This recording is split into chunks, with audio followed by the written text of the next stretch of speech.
우리는 아침에 눈을 뜨자마자 손으로 핸드폰 알람을 끕니다. 그리고 다시 그 손은 잠든 사이 쌓인 메시지를 확인하고 날씨를 확인하고 출근 시간을 계산하죠. 하루 종일 그 손은 계속 스마트폰으로, 키보드로, 마우스로 끊임없이 무언가를 만지고 있지만 정작 그 손이 진짜로 느끼는 건 무엇이었을까요? 오늘은 우리가 잊고 살았던 소중한 감각, 촉각에 대한 이야기입니다.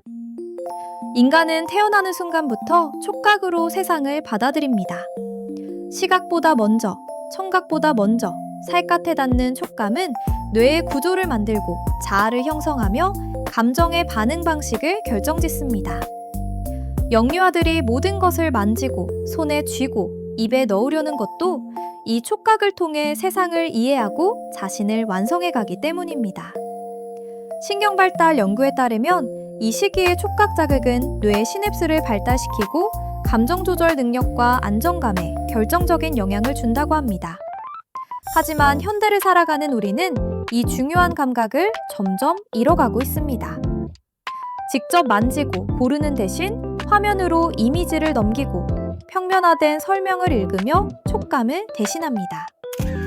과거에는 책을 고르기 위해 서점에서 종이의 질감을 느끼며 페이지를 넘겼고, 편지를 보내기 위해 종이에 글을 쓰고 봉투에 정성스레 주소와 이름을 쓰고 우표를 붙이고 우체통에 그 편지를 넣으며 내 마음이 잘 전해지길 바랐었죠.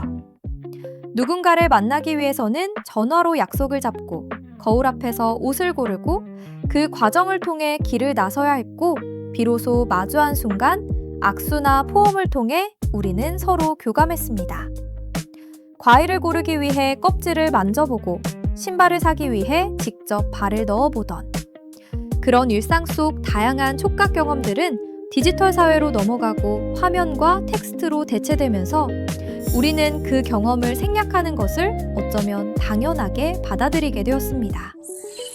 여기서 문제는 우리는 여전히 손을 쓰고 있다는 점입니다. 터치스크린, 버튼, 키보드, 슬라이더.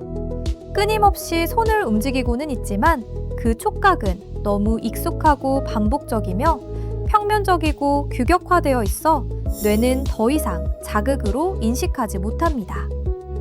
그래서 이 반복적 촉각 속에서 우리는 자주 피로와 무력함을 느끼고 감정적 정체와 기억의 연결조차 약해지게 되는 거죠. 냄새, 소리, 색은 기억 속에 오래 남지만 촉각에 대한 기억은 점점 더 흐려지고 있습니다. 정서불안, 감정 둔화, 창의력 저하의 배경에는 이 감각의 결핍이 작동하고 있을지도 모릅니다. 우리는 이 모든 것을 되돌릴 수 없지만 감각을 깨우는 작은 루틴은 일상 안에서 충분히 가능하다는 연구들이 있습니다. 하루에 단 한 번이라도 좋습니다. 손을 씻을 때 물의 온도와 흐름에 잠시 집중해 보세요. 그저 흘러가는 물이 아니라 지금 피부에 닿고 있는 감각이란 걸 몸이 그리고 뇌가 기억하게 되는 순간이 됩니다. 아침 출근 전 셔츠 단추를 채우거나 가방을 들기 전 손잡이를 감쌀 때 그 소재의 질감, 무게, 표면의 결을 의식적으로 느껴보세요. 책장을 넘길 때 종이의 표면을 따라 손끝이 미끄러지는 감촉에 잠깐만 집중해보세요. 그 사소한 동작이 촉각 기억을 활성화시키는 감정 회로가 될 수 있습니다. 잠들기 전 자신의 손등이나 팔을 부드럽게 쓰다듬는 루틴도 좋습니다. 신체에 대한 인식은 정서적 안정과 깊은 수면에까지 이어질 수 있습니다. 누군가의 손을 꼭 잡는 일, 소중한 사람과의 따뜻한 포옹, 따뜻한 머그컵을 손에 쥐는 일, 이처럼 작고 사소한 실천들이 무뎌졌던 감각을 다시 깨우고 오늘 하루를 더 따뜻하게 살아가게 합니다. 감사합니다. 지금까지 루나스토리였습니다.